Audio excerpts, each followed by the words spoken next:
Olá, pessoal, tudo bem? Então, vamos continuar o nosso assuntinho de patologia e nós encerramos lá o assunto, ou quase encerramos o assunto de mediadores químicos da inflamação, e acabando lá o assunto inflamação, né? Nós falamos lá de inflamação aguda, inflamação crônica, reparo, cicatrização e mediadores químicos da inflamação. Na verdade, esse assunto inflamação, era o capítulo 2 do nosso livro do Robbins.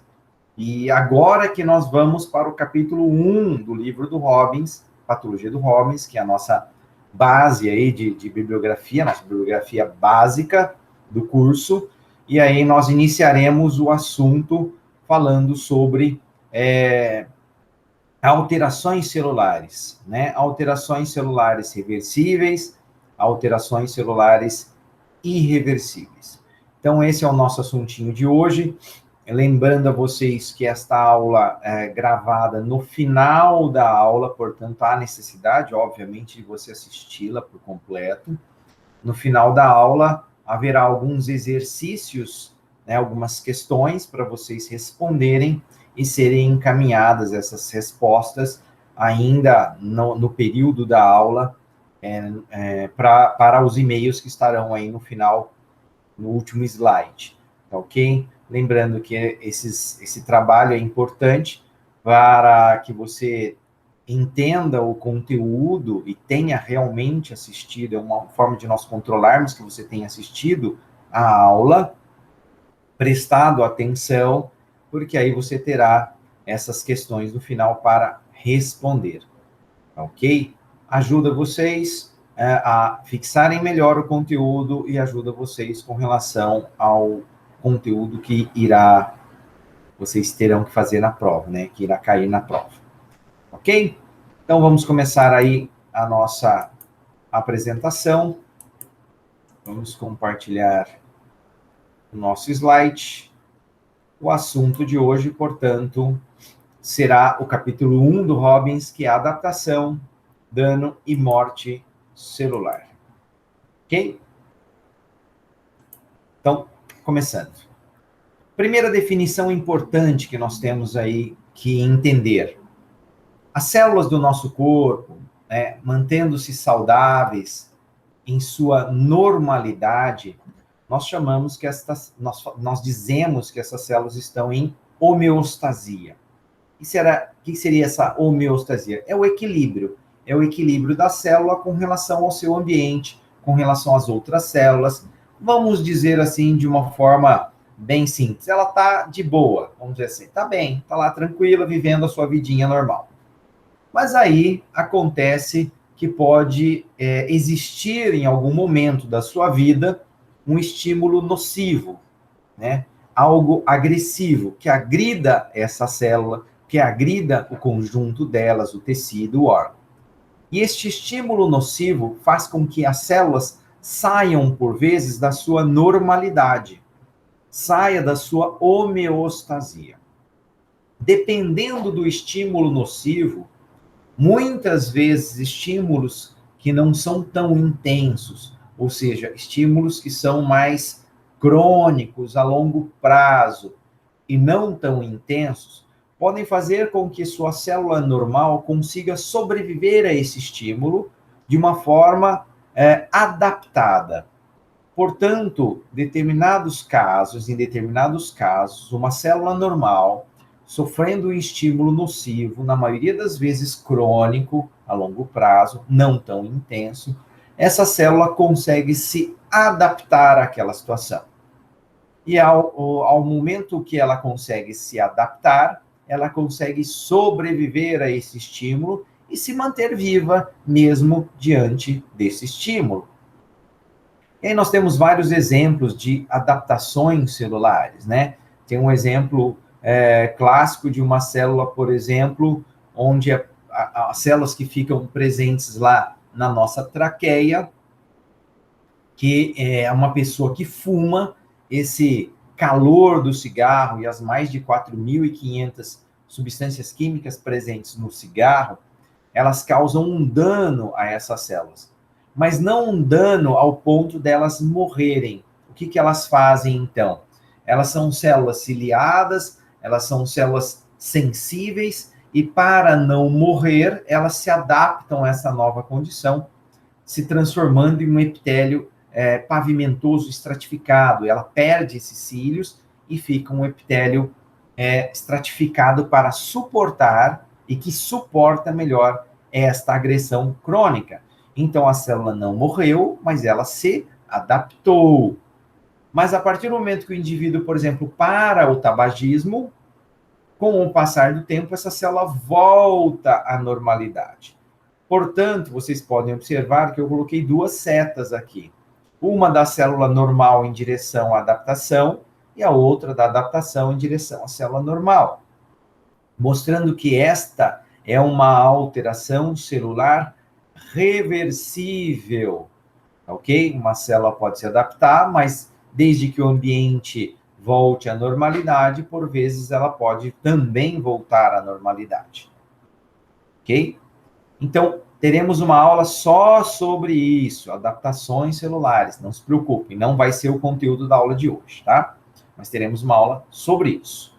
Nós temos uma outra alteração onde a célula sofre um estímulo e este estímulo não faz com que a célula se adapte, mas faz com que a célula agora sofra alterações na produção de substâncias, no armazenamento de substâncias, e isso nós chamamos de degenerações celulares. Na verdade, quem deu esse nome foi o patologista chamado Rudolf Virchow.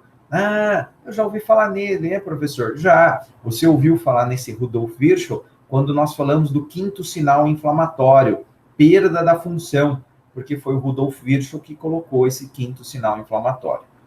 Ele também deu o nome de degenerações celulares para esse tipo de alteração, onde uma célula normal, em homeostasia, sofre um estímulo nocivo e, por causa desse estímulo, essa célula tem alguma alteração. Ou, como eu disse, no armazenamento, na produção de substâncias e tudo mais. É como se a célula tivesse sequelada. Então, ela sofreu um dano e ficou sequelada. Mas, como vocês podem observar, esta alteração também ela é reversível. Portanto, de uma célula normal para as degenerações celulares, nós temos também uma alteração celular reversível. Cuidado só com o nome, degenerações, que muitas vezes parece que a célula está degradando, está sendo destruída. Não é isso, tá? Degenerações são outros tipos de alterações que ainda mais para frente nós falaremos também, tá? E da célula normal, ela pode sofrer um estímulo nocivo tão intenso que ela não consegue mais se manter em homeostasia, ela perde totalmente o equilíbrio e isso culmina com o que nós chamamos de morte celular. Portanto, agora a célula morreu. Tá? E nós vamos hoje falar exatamente sobre morte celular. Como isso acontece, quais as características das células após a morte celular e os variados nomes de morte celular de acordo com as características macro, microscópicas e etiológicas de agente causal, certo? Então, antes de nós falarmos especificamente sobre a morte celular, eu achei interessante que nós colocássemos aqui para vocês alguns exemplos desses estímulos nocivos que levam a alterações celulares, tá? Então, eu coloquei alguns exemplos, por quê? Porque muitas vezes a gente imagina que uma célula, ela é agredida só na pancada, vamos dizer assim, só numa agressão mecânica, ou num extremo de temperatura, né, queimando as mãos, por exemplo. Então, eu coloquei alguns para mostrar para vocês que, na verdade, os estímulos nocivos às células são dos mais variados, né, dos mais variados, desde um excesso até de alimentos, de comida, até uma falta total ou parcial de determinadas vitaminas e tudo mais, tá? Além das agressões já conhecidas, como pancadas, agressões térmicas, agressões elétricas, né? E assim por diante. Então, coloquei alguns exemplos para vocês, que tá lá no livrinho também, esses exemplos de estímulos nocivos. O primeiro deles eu pus, e não foi à toa que eu coloquei ele em primeiro lugar aqui, que é a hipóxia. Por quê? Porque a hipóxia é o principal estímulo nocivo, o mais comum, o que mais acontece no corpo humano, que leva a uma agressão às nossas células, que vai fazer com que ela se transforme ou sofra uma daquelas 3 alterações lá que nós citamos, né? 2 reversíveis e uma irreversível, no caso, a morte celular. A hipóxia, o que seria? Hipo é diminuição, e ox, no caso de oxigenação, de oxigênio. Então, a diminuição de oxigênio nos tecidos. O que pode levar a uma hipóxia? Bom, N fatores, né? Várias, N doenças e alterações podem levar a uma diminuição da oxigenação nos tecidos. Mas a principal causa de hipóxia é a isquemia. Cuidado para não confundir os 2 conceitos, tá ok? Hipóxia, diminuição da oxigenação. A isquemia é a diminuição do suprimento sanguíneo. Óbvio, professor, se diminui o suprimento sanguíneo e quem traz o oxigênio é exatamente o sangue, quer dizer que numa isquemia, obrigatoriamente eu terei uma hipóxia. Sim, por isso que eu falei, a principal causa de hipóxia é a isquemia. Mas, deixar uma coisa bem clara, nem toda hipóxia é causada por isquemia. Ok? Conseguiram entender? Podem existir casos de hipóxia, ou seja, diminuição da oxigenação, mesmo tendo uma circulação sanguínea normal. Vou dar um exemplo disso, né? Talvez vocês já ouviram falar naqueles casos onde, por vezes, a pessoa morreu dentro da garagem com o carro ligado. Já ouviram falar nisso? Né? Aquela pessoa que entrou, a garagem era fechada, ligou o carro, por exemplo, para ficar no ar-condicionado, e o carro funcionando no local, no ambiente fechado, a pessoa foi inalando aquele monóxido de carbono que sai lá pelo escapamento, pela queima do combustível, e o monóxido de carbono, ele se une à nossa hemoglobina e faz com que nós não consigamos mais transportar oxigênio. Então, a pessoa, mesmo tendo uma circulação sanguínea normal, agora ele não consegue transportar oxigênio, portanto, ele tem hipóxia, chegando à anóxia, ausência total de oxigênio, e por isso ele vai a óbito. Ok? Então, cuidado para não confundir essas palavras, esses conceitos, porque é muito comum a pessoa se enganar com relação ao conceito de hipóxia e com relação ao conceito de isquemia. Aí poderíamos falar, qual que é pior? Uma hipóxia ou uma isquemia? É pior uma isquemia, porque na isquemia não só falta o oxigênio, como também faltam nutrientes que vêm com o sangue, né? Porque está tendo uma diminuição no suprimento sanguíneo, diminuição, portanto, no oxigênio e todas as outras substâncias, nutrientes e tudo mais que vêm com o nosso sangue, tá? Então podemos dizer aí com toda certeza que a isquemia é a principal causa de dano e de agressão às nossas células, certo? E não exatamente uma pancada, não exatamente só um extremo de temperatura, por exemplo. Ok? Então, voltamos lá. Outros agentes, né? Agentes físicos, já falamos, trauma mecânico, extremos de temperatura, né? Pressão atmosférica, mudanças súbitas de pressão atmosférica, né? Principalmente no fundo do mar, depois retorna, falaremos mais sobre isso. Agentes químicos, drogas, poluentes, inseticidas, vírus, bactérias, fungos, alterações imunológicas, então, alergias, por exemplo, reações extremas de alergia do tipo 1, reação anafilática, doenças imunológicas, distúrbios genéticos também podem causar estímulos nocivos às nossas células, anemia falciforme, síndrome de Down, outras síndromes aí, né, que algumas discorreremos na nossa matéria. Desequilíbrios nutricionais também podem levar à agressão às células, deficiência de proteínas, deficiências nutricionais, excessos nutricionais também, obesidade, aterosclerose e assim por diante. Então, só coloquei alguns exemplos para vocês de estímulos nocivos, para nós não ficarmos só bitolados, imaginando que só uma agressão mecânica é que vai ser importante para alterações nas nossas células. E não é bem assim que funciona.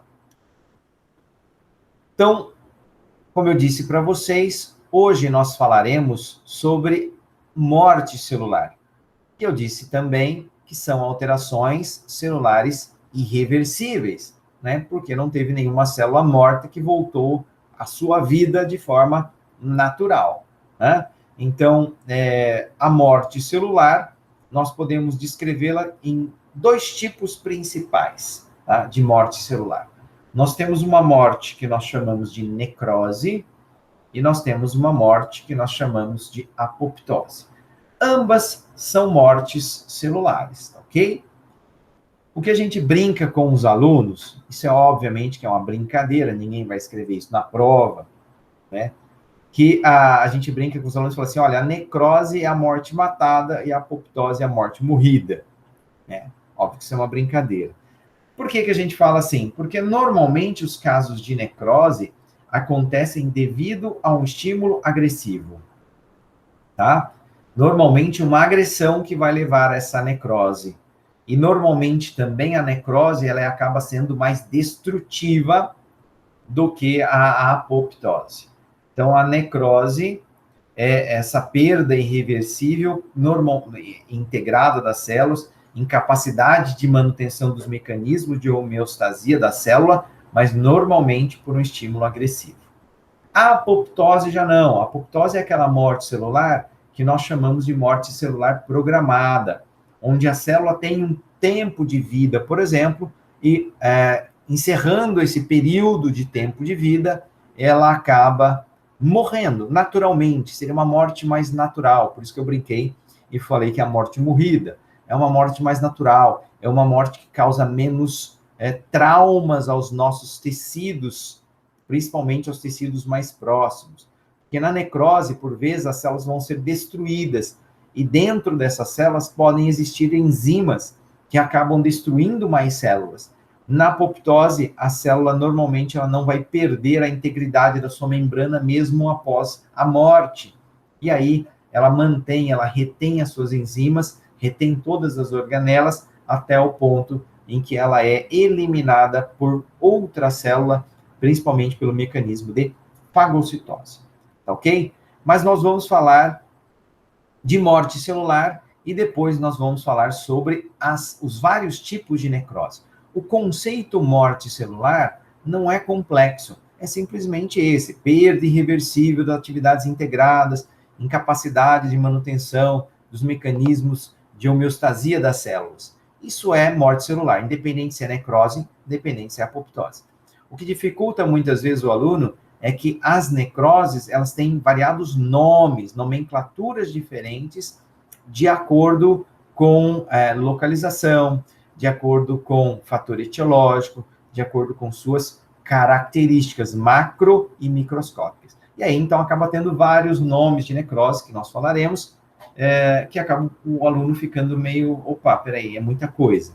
Não é, fiquem tranquilos que o conteúdo, ele é, vamos dizer assim, quase que autoexplicativo e fácil, é um conteúdo fácil de você entender e memorizar. Tá certo? Vamos lá. Este gráfico eu acho interessante, e eu normalmente coloco ele nas minhas aulas, porque, primeiro, eu já vi esse gráfico cair em concurso público, né? Concurso público para pessoas da área da odontologia e medicina. E então eu achei interessante, uma vez eu vi ele cair exatamente esse gráfico, tá? Num concurso.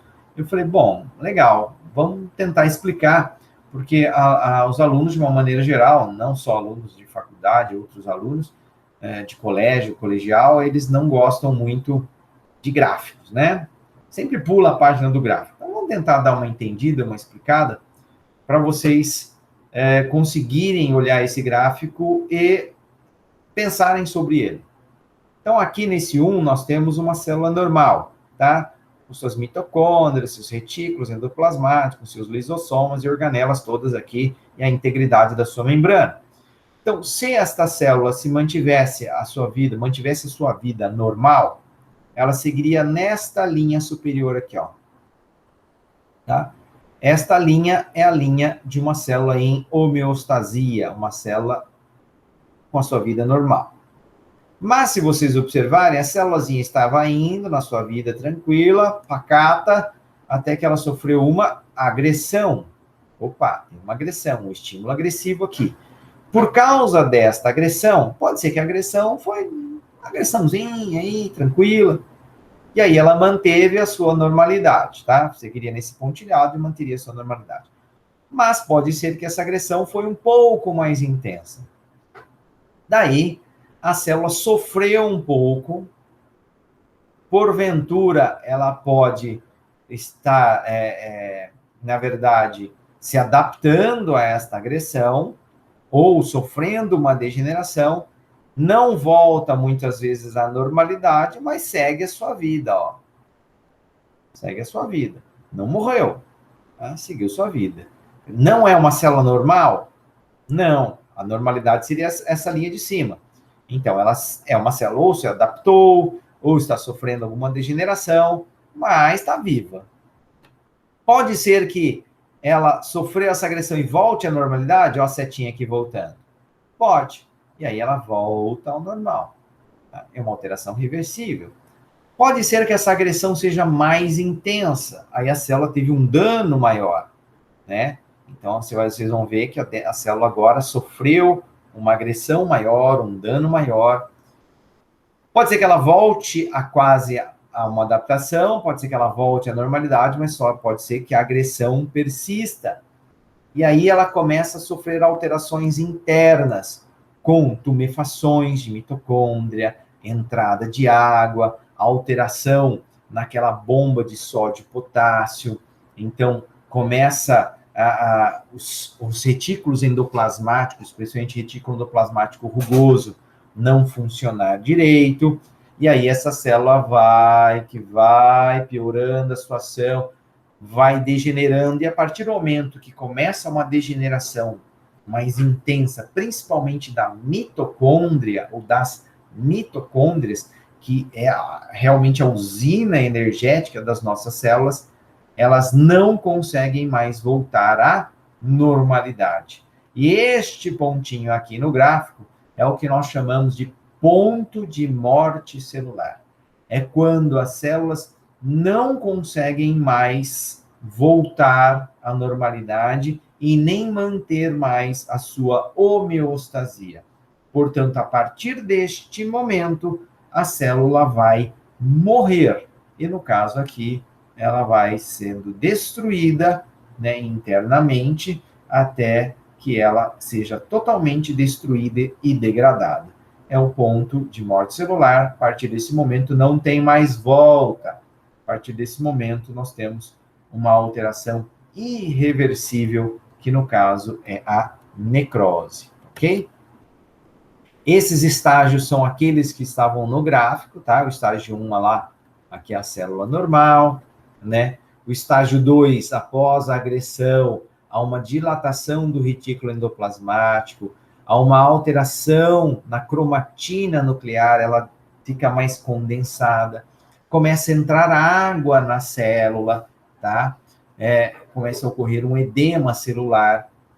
No estágio 3, né, que é este daqui, ó, neste ponto aqui, as mitocôndrias são condensadas, a célula começa a ficar mais cheia de água. Esta água entrando nas células é principalmente por causa da alteração na bomba de sódio e potássio, tá? Começa a acumular substâncias que faz com que o líquido por osmose comece a entrar na célula, porque a célula não consegue manter esta bomba de sódio e potássio ativa. Que joga sódio, traz potássio e não consegue fazer isso. E aí começa por osmose a entrar mais água, e ela começa a sofrer essa alteração de tumefações, começa a alterar, a membrana já começa a ficar irregular, até que ela chega no chamado ponto de morte, né? Que é aquilo que eu tinha mostrado para vocês. Espera lá. Saiu da... da imagem.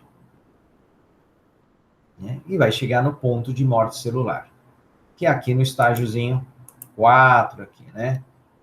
Morte celular, as mitocôndrias, como eu disse para vocês, quando elas estão realmente alteradas, marcadamente inchadas, aumento do edema celular, aí não tem mais jeito. A célula não consegue mais voltar à normalidade, e aí na fase 5 já entra na fase de necrose. Começa a se degradar, se autodestruir, a membrana celular começa a ser destruída, o núcleo começa a ficar bem condensado, começa a aparecer, os lisossomas começam a destruir e degradar, liberar suas enzimas e degradar a própria célula. No estágio 6, você já tem mais irregularidades, e 7, há uma destruição, e sobram só os restos de membrana e algumas sombras das estruturas, das subestruturas celulares. Ok? Esse era o gráfico. E, na verdade, o gráfico, quando apareceu no concurso, ele não trazia nomes, né? E simplesmente ele apontava para esse pontinho aqui e perguntava assim, o que significa este ponto? Era só essa a pergunta. O que significa este ponto? Este ponto é o ponto de morte celular. É o ponto que, a partir dele, as células não conseguem mais reverter os danos e, portanto, ela vai partir para a sua morte. Entenderam? Então, é o ponto de morte celular. Foi isso que caiu na provinha lá do concurso. Ok? Então, vamos falar sobre as necroses. E aí, por fim, a gente fala sobre a apoptose. Então, deixar uma coisa bem clara. Quando nós falamos em necrose, nós estamos falando em morte celular em um tecido vivo, tá? Eu não posso falar que o indivíduo, por exemplo, que teve uma morte somática, morreu, que ele está necrosando. Não é isso, tá? Ele está putrefazendo, está se decompondo, etc., mas necrosando não. Eu posso usar somente essa palavra necrose quando é a morte de células, mas num organismo vivo, tá? Para não falar besteira. Então, depois você chega lá e fala que o morto estava necrosando, tá errado, né? A necrose só ocorre em um tecido, em um organismo vivo, ok? E como eu disse para vocês, temos vários tipos de necrose. Mas antes de nós falarmos sobre os variados tipos de necrose, eu acho interessante que nós falemos para vocês com relação às alterações causadas pela necrose nas nossas células, de forma visual. Visual, obviamente, ao microscópio.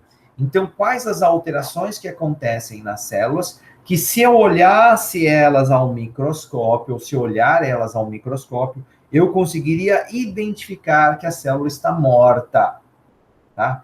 Então, nós temos algumas alterações celulares que ocorrem no citoplasma, e nós temos algumas alterações celulares que ocorrem no núcleo, né?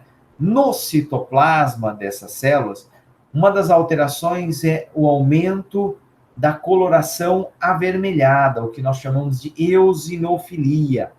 As células ficam mais ávidas, né, por esse corante eosina, é a eosina que é avermelhada, porque o ambiente está mais ácido. Então, existe uma eosinofilia aumentada. O que é isso? A célula fica mais vermelha, tá? Fica com um aspecto mais vítreo, parece um vidro. O citoplasma começa a ficar todo esquisito, todo corroído, né? Cheio de vacúolos, e isso não é normal numa célula em homeostasia. Então, aqui nós temos um exemplo, né? É uma lâmina que eu peguei do pessoal da patologia da Unicamp, mostrando para vocês que o citoplasma começa a ficar mais avermelhado. O citoplasma é bem mais rosa clarinho, tá? Aqui ele tá todo estranho, cheio, parece que meio que degradando, meio que, destruindo o citoplasma. Já está começando a ficar cheio de vacúolos, e tá ficando com as membranas alteradas. Então, isso é essa vermelhidão, né? ficar mais rosa intenso, é a nossa eosinofilia. E aqui está mostrando alguns núcleos de células que começam a ficar bem condensados, que nós chamamos de picnose. Ok? Mas nós vamos falar já do núcleo, tá? No núcleo, são 3 as principais alterações que acontecem em uma célula que morreu por necrose, tá? Nós temos a cariólise, quando você já tem praticamente a destruição do núcleo da célula, até pela atividade da DNase, das enzimas que degradam esse núcleo, então o núcleo está praticamente desaparecendo. Nós temos inicialmente, na verdade, quando ela acaba de morrer, a célula sofre uma picnose. O que é isso? Pique parece um ponto. Então o núcleo se condensa e fica pequenininho, menor, bem escuro. Logo depois, esse núcleo bem escuro, ele começa a se quebrar. E aí nós chamamos isso de cariorex ou cariorex, né? Que é o núcleo picnótico e começa a sofrer fragmentação. Essas 3 características estão presentes em células que sofreram necrose. Óbvio que você que não está acostumado a ficar olhando ao microscópio para identificar, é muito difícil de cara você identificar. Mas quem trabalha com isso, patologista, médico patologista, dentista patologista, quando ele observa um tecido, ele consegue facilmente identificar que naquele tecido existe uma necrose de células. Ok? Mostra o quê? Que aquele tecido morreu, né? As células estão mortas. E aí, o porquê que isso aconteceu? Daí, obviamente, são outros 500, ele vai pesquisar, vai entender o caso clínico, vai ver o restante da lâmina para poder entender o porquê que isso aconteceu. Então, aquilo que eu acabei de falar, a cariólise é a lise da carioteca, né, da membrana nuclear, já desaparecendo.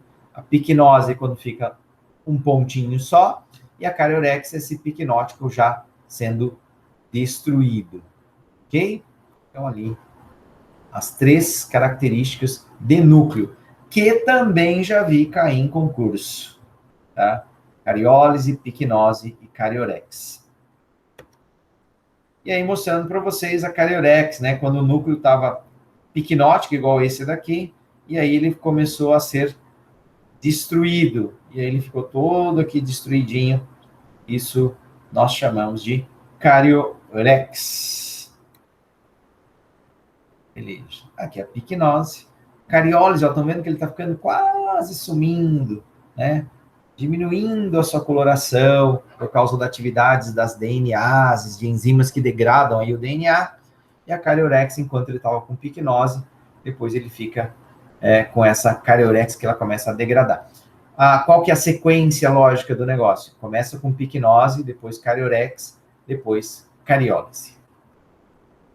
Jóia. Como eu disse para vocês, eu acho que o que mais o aluno fica, né, hashtag chateado com o professor, que óbvio não é culpa nossa, mas é da matéria, que são vários tipos de necrose. Então, de acordo com o tecido, como eu disse, de acordo com os padrões morfológicos, de acordo com o agente causal, as necroses recebem nomes diferentes. Então, nós vamos falar, tudo é necrose, tudo é morte celular. Mas por causa dessas nomenclaturas diferentes, que são uma terminologia rotineira de nós patologistas e dos clínicos, nós precisamos passar esse conteúdo para vocês entenderem cada uma delas. E aí eu enumerei e coloquei com cores aqui para ficar mais fácil para vocês entenderem, né? Então, toda vez que começar o título necrose de coagulação, obviamente que a cor vai ser essa mais roxinha, depois mais azulzinha para liquefação, mais laranjinha, tal, fica mais organizado a cabecinha de vocês. Então, os tipos de necrose, então coloquei aqui na ordem que eu vou passar para vocês. Existe uma necrose chamada necrose de coagulação, uma necrose chamada necrose de liquefação, a necrose caseosa, necrose gordurosa e necrose hemorrágica. Temos também a gomosa, a fibrinoide e a gangrenosa. Ok? Então, vamos falar de cada uma delas rapidinho, não é um assunto muito extenso. Óbvio, quem quiser aprofundar um pouco mais, pega lá no livro do Robbins, que aí o conteúdo é mais extenso de cada item, tá? Vamos começar pela necrose, aquilo que eu falei roxinho, de coagulação. Observação. Este nome necrose de coagulação não tem nada a ver com coagulação sanguínea, tá? Não tem nada de cascata de coagulação, de via intrínseca, via extrínseca, nada a ver. A palavra coagulação veio talvez pelo aspecto do tecido que parece que teve uma coagulação. Mas, como eu disse, não tem nada a ver com coagulação sanguínea, é o nome dessa necrose. A necrose de coagulação, ela tem uma característica muito interessante. Por quê?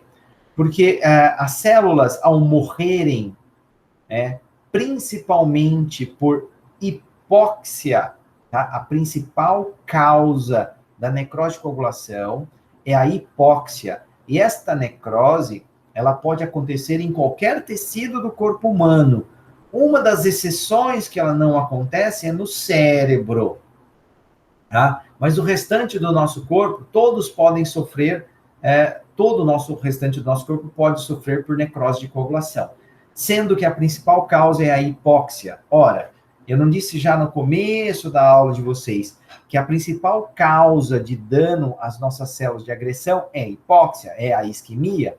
Ora, se é o que mais acontece e a necrose de coagulação, ela acontece por causa disso, podemos dizer por tabela que a necrose de coagulação é a mais comum das necroses, porque ela pode acontecer em qualquer parte do nosso corpo, exceto o cérebro, e a principal causa dela é exatamente a isquemia e, no caso, a hipóxia.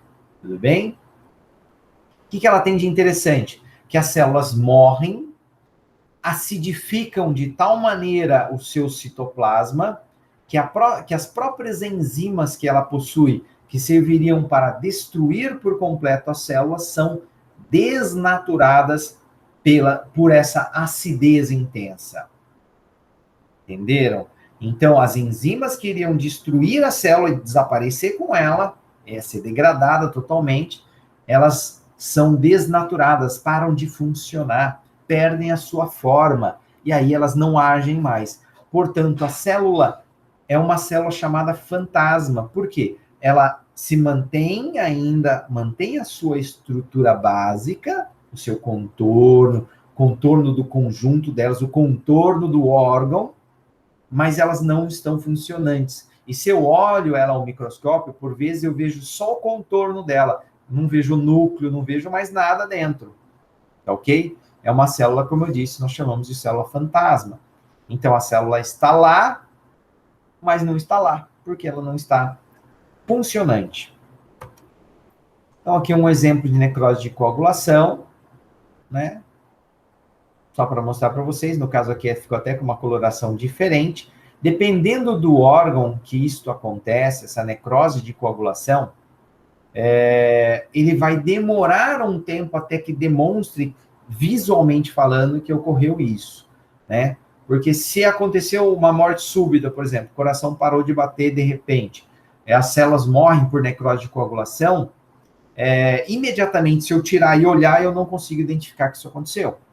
Eu tenho que esperar um tempo, tem alguns lá que demoram aí 2 horas, 4 horas, até mais tempo, para que as células realmente mostrem a sua carinha de que elas sofreram uma necrose de coagulação. Ok? Fácil. Beleza, só isso? Só isso. Importante dela, é a mais comum de todas. Pode acontecer em qualquer parte do corpo, como eu disse, exceto o cérebro. Por que não o cérebro, professor?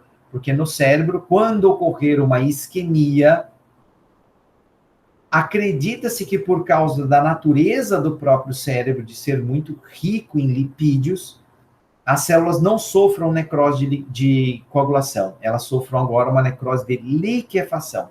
Portanto, as células vão se destruir e vão destruir os tecidos ao redor e literalmente se liquefazer, tá ok? Então, aquela consistência mole, liquefeita do tecido necrótico é o que nós chamamos de necrose de liquefação. Portanto, no cérebro não tem coagulação, mas tem liquefação, tá? E uma das necroses de liquefação mais conhecidas por vocês é exatamente aquela que nós falamos nas aulas passadas do pus. Lembra do pus? lá dos neutrófilos, muitas vezes atacando bactérias chamadas de piogênicas, e acabam se destruindo as bactérias, se autodestruindo, e essas enzimas tão potentes dos neutrófilos destroem mais tecido e liquefazem esse tecido, dando o aspecto de pus. O pus nada mais é do que uma necrose de liquefação, tá? Então, todo o tecido necrótico, restos de células, restos de bactérias, né, restos de micro-organismos, de tecidos, formam essa necrose de liquefação. Tranquilo? Como eu disse para vocês, é só memorizar, mas é bem tranquilo com relação a isso. Então, mostrando para vocês, tecido cerebral, uma necrose de liquefação.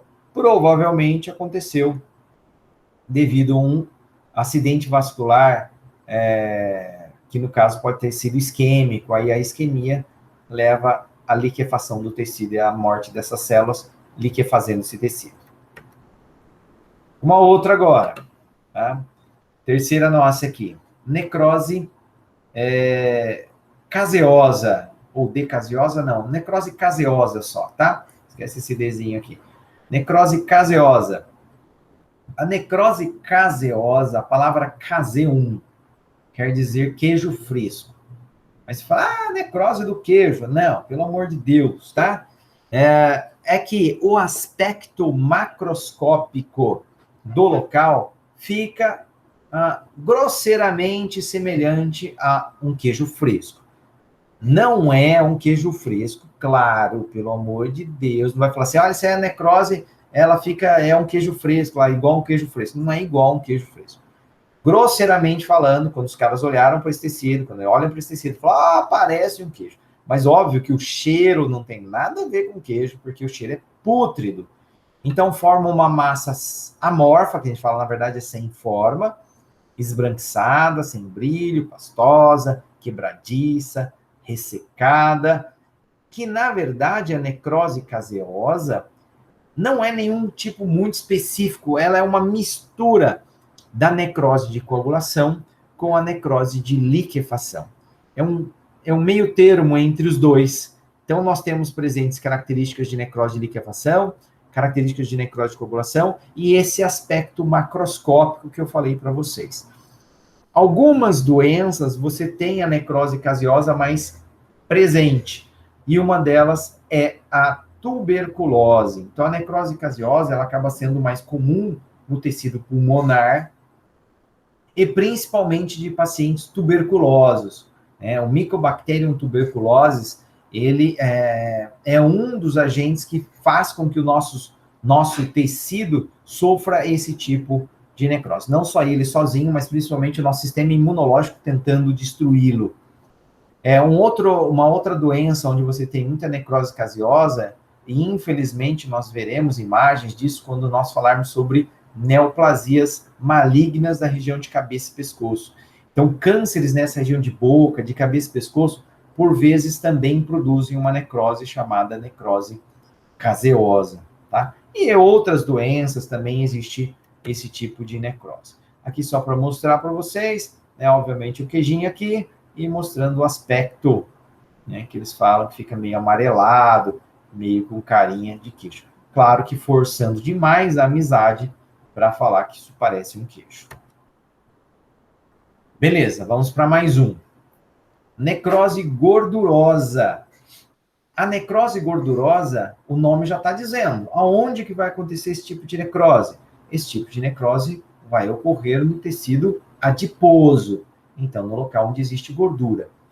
E ele tem algumas características interessantes, né? Normalmente, quando você tem uma necrose gordurosa mais extensa em órgãos como, por exemplo, o intestino, por vezes ela vai aparecer com características que nós chamamos de pingos de vela e depósitos de giz branco, porque na superfície do intestino parece que gotejou parafina de vela, porque cada célula gordurosa, dependendo do tipo da necrose, como ela aconteceu, a causa dela principal, essa gordura ela acaba sofrendo um fenômeno chamado de saponificação. E aí vira literalmente um sabãozinho. E cada célula gordurosa que morreu vira como se fosse um sabãozinho, e isso aparece como depósitos de giz branco ou pingos de vela.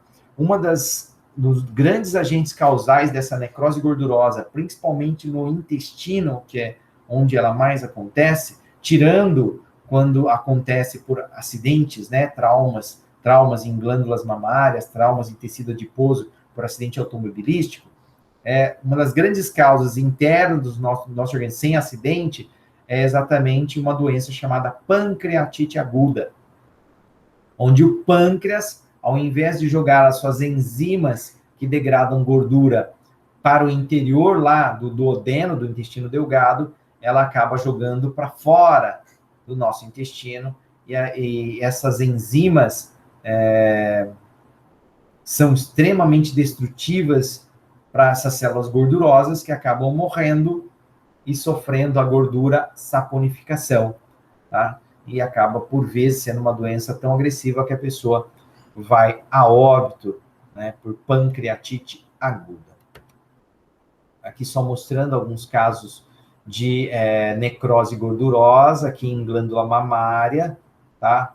Não sei o porquê, esta imagem é uma imagem de livro, eu não me lembro, não me recordo por que aconteceu toda essa área de necrose gordurosa aqui, né? Uma outra área de necrose gordurosa, muitas vezes pode ser trauma, mas muitas vezes também acontece por cirurgias, né, mal feitas, cirurgias que fizeram várias vezes, recorrentes.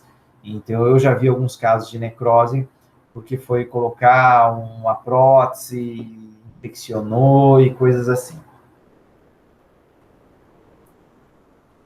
E essa outra imagem é exatamente do intestino, como aquela que eu falei para vocês, que parece pingos de vela. Então fica aqui com esses pinguinhos. Cada pontinho desse, na verdade, é um conjunto de células adiposas que sofreram necrose gordurosa. Mais duas aqui.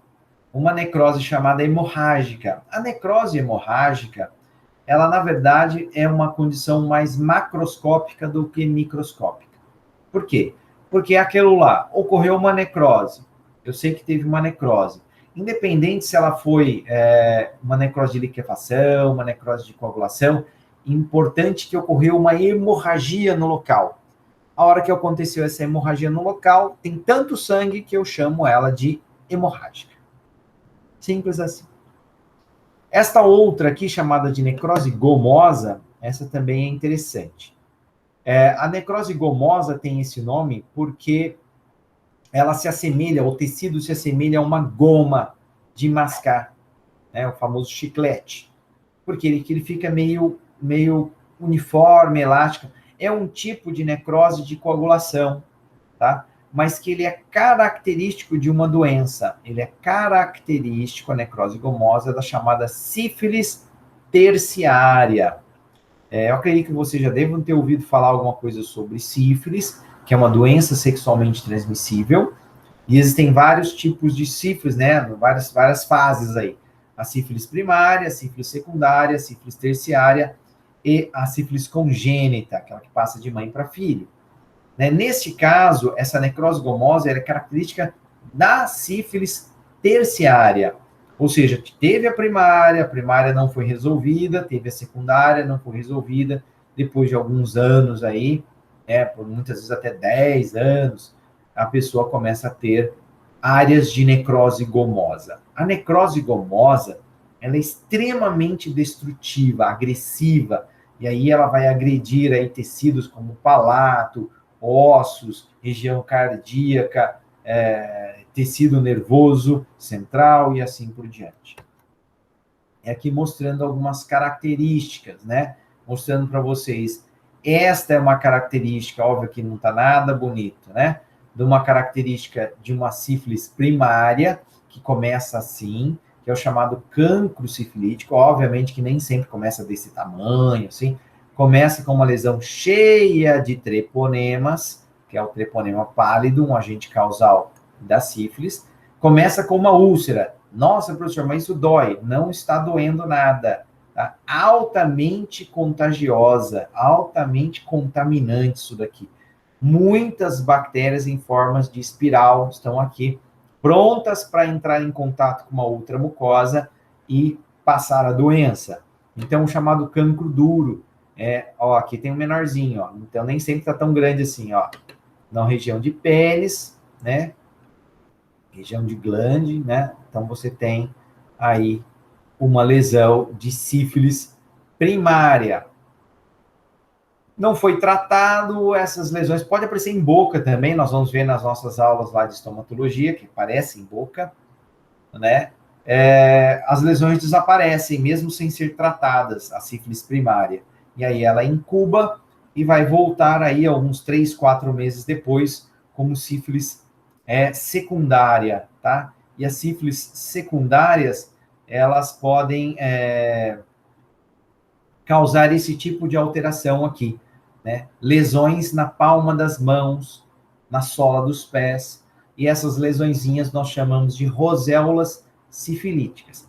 Então, teve a sífilis primária não foi tratada, a bactéria incuba e volta 3, 4 meses depois, até um pouco antes, dependendo de cada caso, só que aí volta no corpo inteiro, como essas alterações chamadas roséolas sifilíticas, que dão lesões na palma das mãos, na sola dos pés, faz cair cabelo da sobrancelha, da cabeça, a pessoa, na verdade, muitas vezes ela confunde isso com um quadro alérgico, tá? Parece que empipocou o corpo inteiro. Daí também, se não for tratado, aí sim entra para a sífilis terciária, e essas são as consequências dessa goma sifilítica, dessa necrose gomosa, né, a destruição do tecido, né, por completo.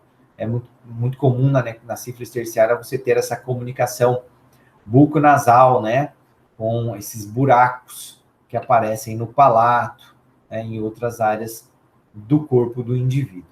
Hoje é muito difícil disso acontecer, porque nós temos aí notificações para sífilis, acaba o tratamento sendo muito eficiente e a pessoa não chega nessa sífilis terciária, ou muito raramente chega a isso, ok? Que antes ela é tratada, descobre-se ou na época da secundária, ou mesmo na primária, e acaba tratando. O tratamento é a base de penicilina, G-benzatina, né, a famosa benzetacil, e aí o indivíduo fica curado da doença, tá? Que não esqueçam que é uma doença sexualmente transmissível. Beleza. Temos mais 2 tipos aí de necrose, a necrose fibrinoide e a necrose gangrenosa. A fibrinoide não é tão fácil de ser visualizada, não tão comum, ocorre principalmente na parede de vasos sanguíneos. E são várias as causas dessa necrose chamada fibrinoide, que dá uma coloração mais avermelhada para o local, mais granulosa.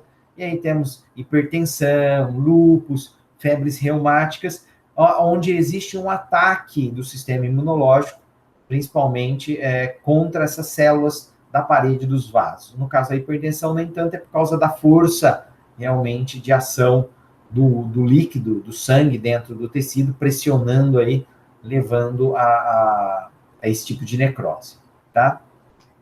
A necrose gangrenosa, a última delas da nossa lista aí, é um tipo também de necrose de coagulação, e considera-se que a necrose gangrenosa, de verdade, tá? Porque o pessoal chama de gangrena, necrose, algumas situações que, na verdade, na patologia não é exatamente uma necrose gangrenosa. Mas vamos para o que interessa. A necrose gangrenosa, na verdade, é aquela necrose onde, numa necrose de coagulação, você teve a contaminação por bactérias anaeróbias, e, normalmente, essas bactérias produzem muito gás, produtoras de gás pútrido, muito mal cheiroso.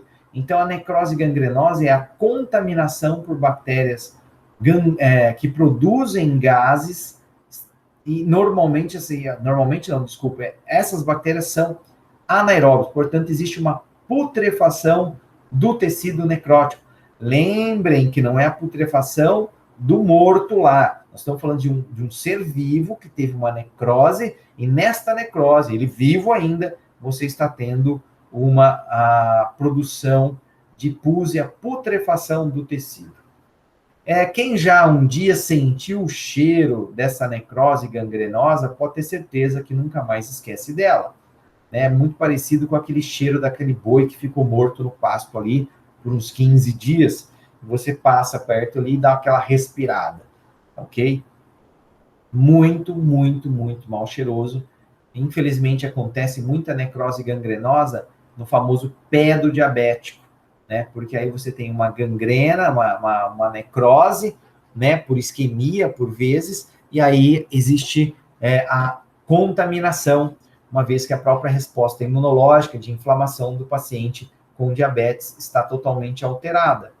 E aí as bactérias acabam dominando essa região e produzindo muito gás, né, muito mal cheiroso.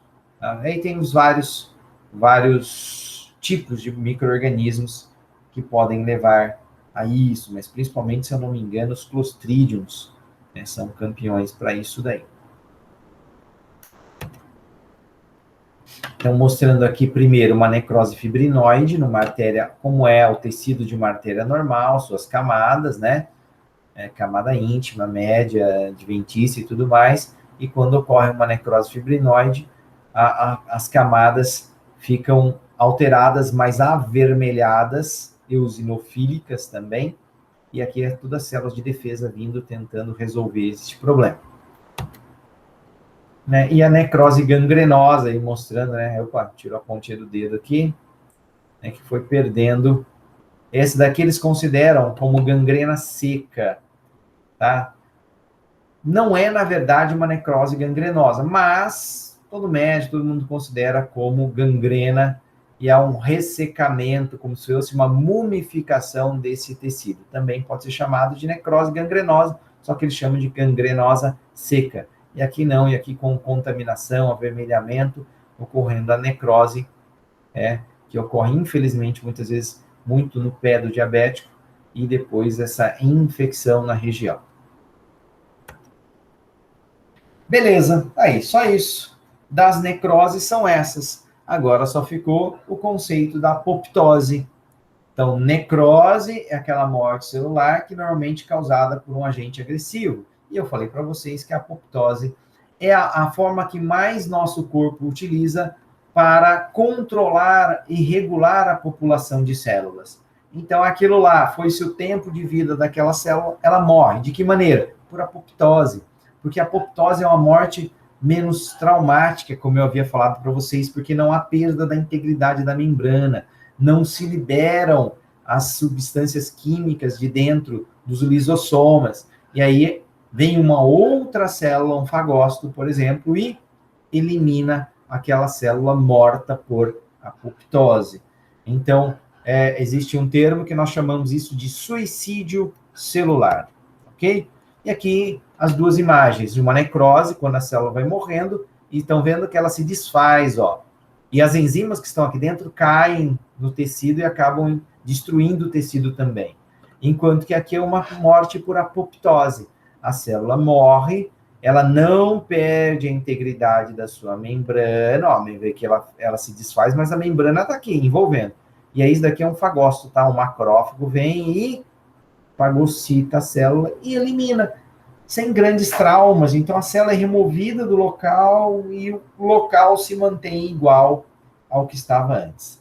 Tá ok? Então essa é a grande diferença entre necrose e a famosa apoptose. Tudo bem? Tudo bem? Muito fácil? Tranquilo? Beleza. Num dos livros, tanto do Robbins, no final do capítulo de necroses, quanto no livro do Montenegro e Franco, que tem toda essa parte bem simplificada, nós temos um assunto chamado calcificações. Então, eu coloquei aqui para vocês calcificações, tá? Só para a gente encerrar essa aulinha de hoje. As calcificações, por que eu coloquei as calcificações no final do capítulo necrose? Porque, primeiro, que no livro ela está no final do capítulo, e segundo, que muitas dessas calcificações, a principal, a que mais acontece no nosso organismo, que é a distrófica, ela está diretamente relacionada a locais de necrose. Por isso que é muito comum em locais onde existe necroses, ou que existiram necroses, você ter o aparecimento, surgimento de calcificações, exatamente porque o nosso organismo atrai os íons cálcio no local para neutralizar aquele pH ácido que ficou por causa da necrose. Então, vocês vão ver que muitas vezes casos onde a pessoa teve tuberculose, sarou, ele acaba apresentando pontos calcificados nos pulmões. Casos onde a pessoa tem câncer de mama, tem várias microcalcificações, porque áreas de necrosezinha calcifica. Existem calcificações dentro da mandíbula, né? Principalmente mais em mandíbula, onde você teve lá um processo inflamatório crônico da polpa, tal e coisa, e o seu organismo resolveu calcificar aquela região de ápice dentário e assim por diante. Então, dos tipos de calcificação, a distrófica acaba sendo a mais comum e está diretamente relacionada às necroses. A necrose caseosa, lembra do caseum lá que parece queijo, das necroses de coagulação e das necroses gordurosas. Mais difícil acontecer na liquefativa, porque na liquefativa aquele pus, aquele tecido normalmente é removido, tá? Não fica lá por muito tempo.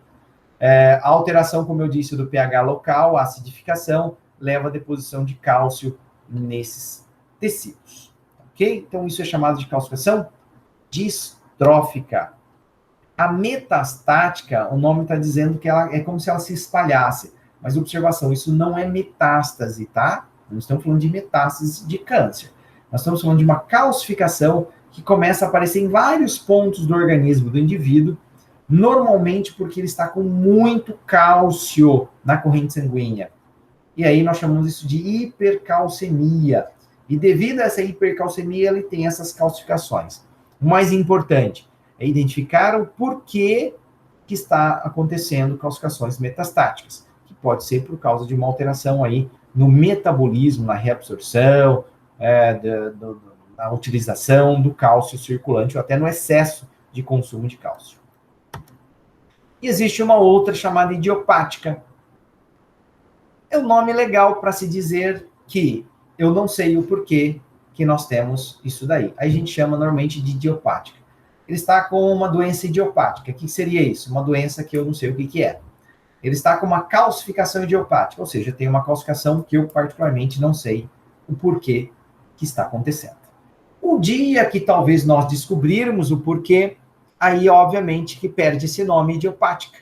Aí não vai ter mais o nome idiopática. Aí muda. Vai ter um nome para aquilo que está causando, né? Ou a consequência dela. Mas enquanto a gente não sabe, a gente usa calcificação idiopática para aquela calcificação onde não tem relação com tecido lesado, nem com hipercalcemia, e particularmente nós não sabemos o porquê que elas acontecem, mas pode acontecer e aparecer em vários pontos do organismo. E aí o médico mesmo vai olhar, vai falar assim, vai fazer um monte de teste em você, um monte de exame, depois vai falar assim, olha, isso aqui é uma calcificação idiopática. Aconteceu aí, não sei porquê. Beleza? Muito bom.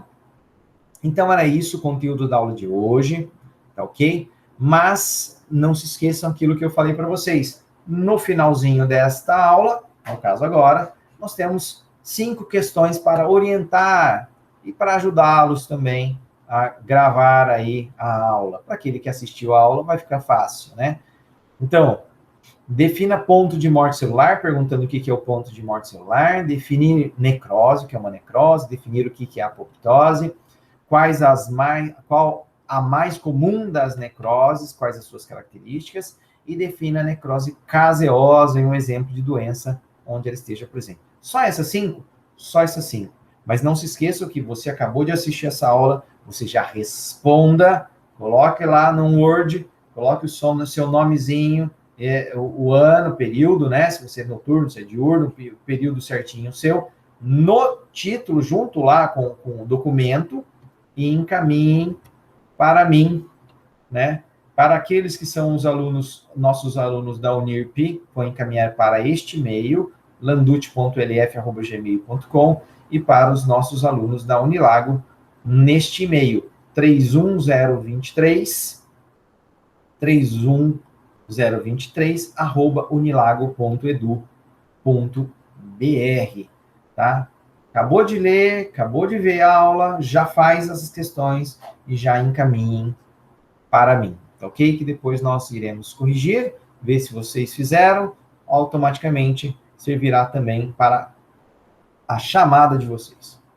Tudo bem? Obrigado por terem assistido a nossa aulinha. Na semana que vem, se tudo der muito certo, e vai dar, nós estaremos juntos aí com vocês, ao vivo e a cores, na sala de aula. Tá bom? Obrigado. Façam as questões, mandem para mim, que eu vou corrigir com carinho. Um abraço a vocês. E vamos desligar aqui a nossa gravação. Obrigado.